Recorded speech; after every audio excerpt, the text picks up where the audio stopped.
नमस्कार साथियों। भारत के पूर्व राष्ट्रपति प्रणब मुखर्जी का आज 31 अगस्त 2020 को निधन हो गया।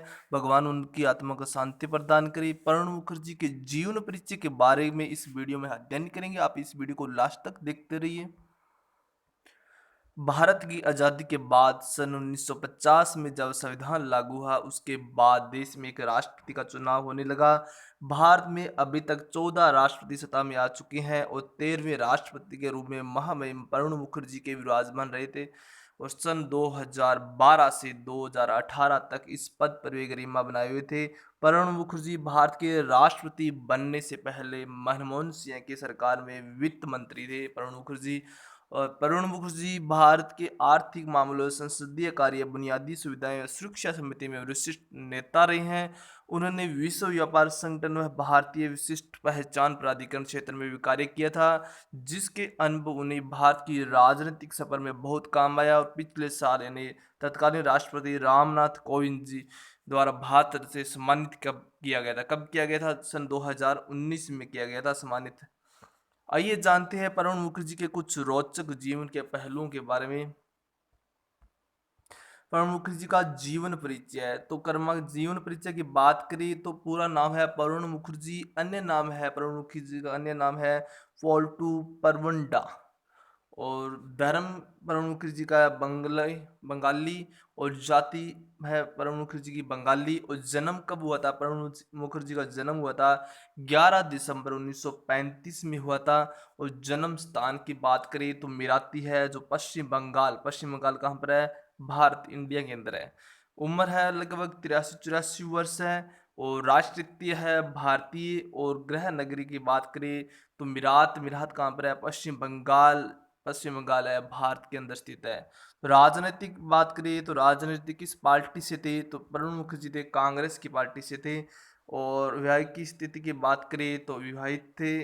और नेटवर्थ 3 करोड़ भारतीय रुपए थे इनकी। और मृत्यु कब हुई थी? मृत्यु हुई थी 31 अगस्त 2020 को हुई थी। प्रणब मुखर्जी का पारिवारिक जीवन की बात करें तो माता का नाम था प्रणब मुखर्जी, माता का नाम राज लक्ष्मी मुखर्जी था। और पिता का नाम क्या था? प्रणब मुखर्जी का पिता का नाम था कामदा किंकर मुखर्जी था। और बहन का नाम था अन्नपूर्णा बधापदाए। और पत्नी का नाम क्या था? सुरुआ मुखर्जी। विवाह सन के सन 1957 में होते विवाह होता इनका। और बच्चे की बात करें तो 3 बच्चे थे। और अभिजीत है इनका बेटा, शर्मिष्ठा बेटी है और इंद्रजीत है इनके बेटे। 3 बच्चे थे प्रणब मुखर्जी के। और प्रणब मुखर्जी का जन्म बंगाल की वीरभूमि जिले के मिराती गांव में एक बंगाली कुलीन ब्राह्मण परिवार में होता। किस परिवार में होता? ब्राह्मण परिवार में होता। प्रणब मुखर्जी का जन्म हुआ था। इसके पिता कामदा किंकर मुखर्जी एक स्वतंत्रता सेनानी थे और 1952 से 1964 तक बंगाल विधानसभा के सदस्य भी रहे। इनकी माता गृहिणी और भारतीय स्वतंत्रता सेनानी थी। घर में राजनीतिक माहौल होने की वजह से बचपन से ही प्रणब मुखर्जी का मन राजनीतिक में आने का था। प्रणब मुखर्जी की शिक्षा की बात करें तो प्रणब मुखर्जी ने शुरुआती पढ़ाई तो अपने गृह नगर स्थानीय स्कूल में ही पूरी की थी, लेकिन आगे की पढ़ाई उन्होंने सूरी वीरभूमि की सूरी विद्यासागर कॉलेज से की थी। और राजनीतिक शास्त्र व इतिहास में स्नातक करते हुए पूरी की थी। फिर प्रणब मुखर्जी ने कानून की पढ़ाई के लिए कलकत्ता में एंट्री की और कलकत्ता यूनिवर्सिटी में दाखिला लिया।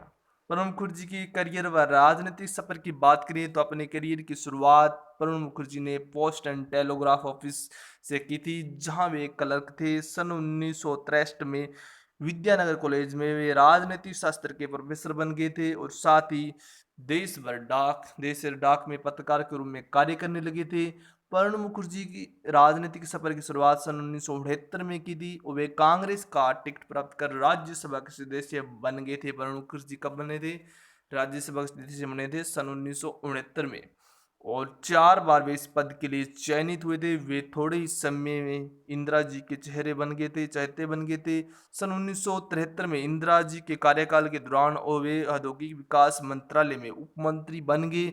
सन 1975-77 में आपातकालीन स्थिति के दौरान प्रणब मुखर्जी पर बहुत से आरोप भी लगाए गए थे, लेकिन इंदिरा जी की सत्ता में आने के बाद उन्हें क्लीन चिट मिल गया।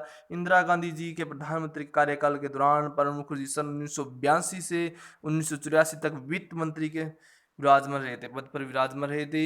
इंदिरा जी की मौत के पश्चात राजीव गांधी से प्रणब मुखर्जी के संबंध कुछ ठीक नहीं रहे और राजीव गांधी ने अपने कैबिनेट मंत्रालय में प्रणब मुखर्जी को वित्त मंत्री बनाया था। लेकिन राजीव गांधी से मतभेद के चलते प्रणब मुखर्जी ने अपनी एक अलग राष्ट्रीय समाजवादी कांग्रेस पार्टी गठित कर दी और सन 1985 में प्रणब मुखर्जी पश्चिम बंगाल कांग्रेस समिति के अध्यक्ष भी रहे हैं और थोड़े समय के बाद सन 1989 में राजीव गांधी के साथ सुलह हो गई और एक बार फिर कांग्रेस से जुड़ गए थे। कुछ लोग इनके पीछे की वजह ये बोलते हैं कि इंदिरा गांधी की मौत के बाद प्रणब मुखर्जी खुद को प्रधानमंत्री उम्मीदवार के रूप में देखते थे, लेकिन उनकी मौत के बाद राजीव गांधी से सब उम्मीद करने लगे। पीवी नरसिम्हा राव प्रणब मुखर्जी के राजनीतिक जीवन के आगे बढ़ने में बहुत बड़ा योगदान है। पीवी नरसिम्हा राजनीतिक जब प्रधानमंत्री थे तब उन्होंने प्रणब मुखर्जी को योजना आयोग का प्रमुख बना दिया था। थोड़े समय बाद उन्हें केंद्रीय कैबिनेट मंत्री व विदेश मंत्रालय का कार्य भी सौंपा गया था। बात करें सन 1999 से 2012 तक प्रणब मुखर्जी केंद्रीय चुनाव आयोग के अध्यक्ष भी रहे हैं। कब रहे हैं? सन 1999 से 2012 तक प्रणब मुखर्जी केंद्रीय चुनाव आयोग के अध्यक्ष भी रहे हैं। सन 1997 में प्रणब मुखर्जी को भारतीय संसद ग्रुप द्वारा उत्कृष्ट संसदन का खिताब दिया गया था। जब सोनिया गांधी ने राजनीतिक में आने का सोचा तो प्रणब मुखर्जी ने उनके मैटर बने और उन्हें बताया कि कैसे उनके साथ इंदिरा जी का काम किया करती थी। सोनिया गांधी को कांग्रेस प्रमुख बनाने पर प्रणब मुखर्जी का बहुत बड़ा हाथ है।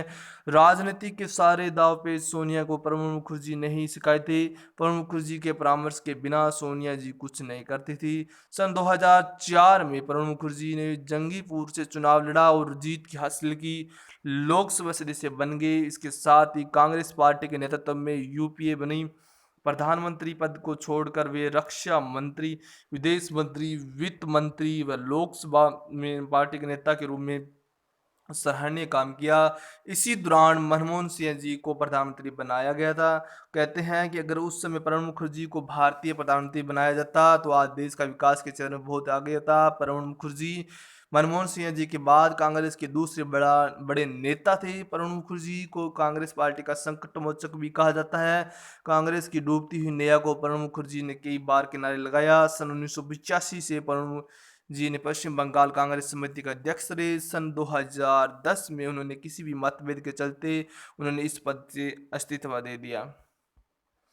प्रणब मुखर्जी का राष्ट्रपति बनने का सफर की बात करें तो जुलाई 2012 में प्रणब मुखर्जी पीए संगमा को 70% वोटों से हराकर राष्ट्रपति पद पर विराजमान हो गए थे। कब बने थे? राष्ट्रपति बने थे 2012 में बने थे।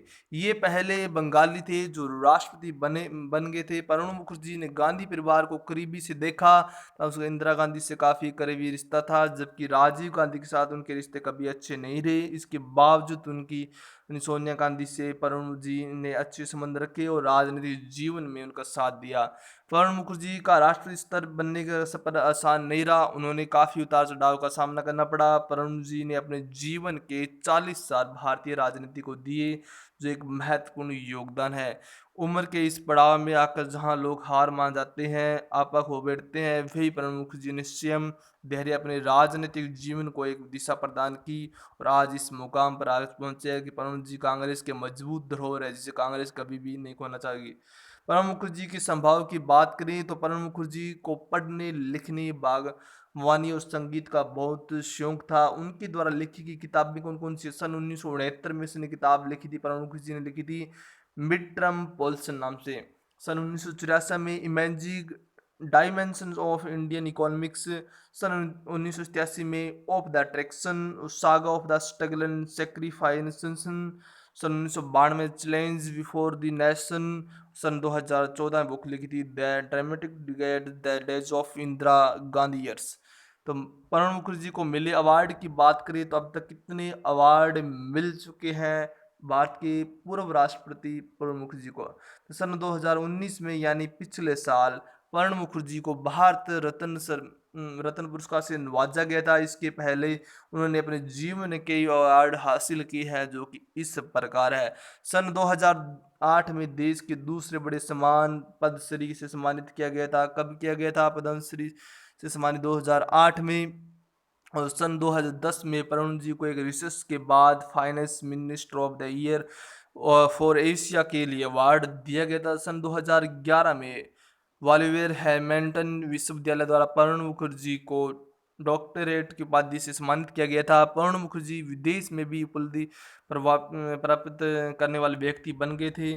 साल 2013 में बांग्लादेश सरकार की ओर से वहाँ के दूसरे सबसे बड़े award Bangladesh liberation of honour से सम्मानित किया गया था। सन 2016 में आइवरी कोस्ट की ओर से great cross of the national award of the Ivory Coast award दिया गया था। सन 1983 में विश्व के सबसे अच्छे वित्त मंत्री के रूप में उन्हें उपलब्धि मिली थी। इसी तरह से सन 1997 में सबसे अच्छे सांसद के रूप में भी उन्हें सम्मानित किया गया। सन 2012 में विश्वेश्वरैया टेक्नोलॉजिकल यूनिवर्सिटी और असम विश्वविद्यालय की ओर से उन्हें ऑनरी द लास्ट पुरस्कार से नवाजा गया था। सन 2013 में ढाका विश्वविद्यालय में मुखर्जी ने बांग्लादेश के राष्ट्रपति के रूप में द्वारा कानून की डॉक्टरेट की उपाधि प्राप्त की थी। बात करते हैं प्रणब मुखर्जी के बाद भारत के राष्ट्रपति रामनाथ कोविंद जी बने जाने के बाद अब तक के सफर के बारे में। प्रणब मुखर्जी की मृत्यु की बात करें तो पूर्व राष्ट्रपति श्री प्रणब मुखर्जी का 31 अगस्त 2020 यानी आज के दिन को स्वास्थ्य खराब होने की वजह से देहावसान हो गया। और प्रणब दा का पिछले कुछ महीनों से स्वास्थ्य ठीक नहीं था, जिसके चलते उन्हें सेना के रिसर्च राइफल अस्पताल में भर्ती किया गया था। हालांकि मैं कुछ दिन पहले यह खबर आ रही थी कि प्रणब जी की हालत काफ़ी गंभीर है, वे कोमा में चले गए हैं और बाद में उन्हें वेंटिलेटर में रखा गया था। इसी बीच यह अफवाह भी फैल गई थी कि प्रणब दा देहांत हो गया, लेकिन अब यह खबर सही साबित हो गई है। पूर्व राष्ट्रपति प्रणब मुखर्जी का अब हमारे बीच में नहीं रहे हैं। प्रणब मुखर्जी के बारे में रोचक जानकारी के बारे में बात करें, जब प्रणब मुखर्जी के राष्ट्रपति बनने के पश्चात की दया याचिकाओं प्राप्त की, जिनमें से उन्होंने 7 याचिकाओं को पूरी तरह से रद्द कर दिया गया था। इनमें मुंबई हमले का आतंकवादी कसाब की दया याचिका भी शामिल थी। जब वे राष्ट्रपति बने तो पूर्व कम्युनिस्ट लीडर सोमनाथ चटर्जी ने मुखर्जी जी को भारत के स्टेट्समैन का नाम दिया था। प्रणब जी पहले बंगाली थे जिन्हें इस पद पर विराजमान रहने का मौका मिला। प्रणब जी अपने 40 वर्षों के बारे में एक डायरी लिखी थी, जिसे प्रणब जी के मरने के बाद प्रकाशित किया जाएगा। सन 1986 में प्रणब मुखर्जी ने पश्चिम बंगाल में एक नई कांग्रेस पार्टी बने जिसके नाम था राष्ट्रीय समाजवादी कांग्रेस पार्टी। हालांकि बाद में यह राष्ट्रीय कांग्रेस पार्टी के साथ ही जुड़ गई। प्रणब मुखर्जी भारत के राजनीति में अपना एक अहम योगदान दिया है। इनके कार्यों की कभी भूला नहीं जा सकता है और उन्हें सर्वोच्च नागरिक पुरस्कार भारत ने सम्मानित करने का फैसला बहुत ही सही था। धन्यवाद।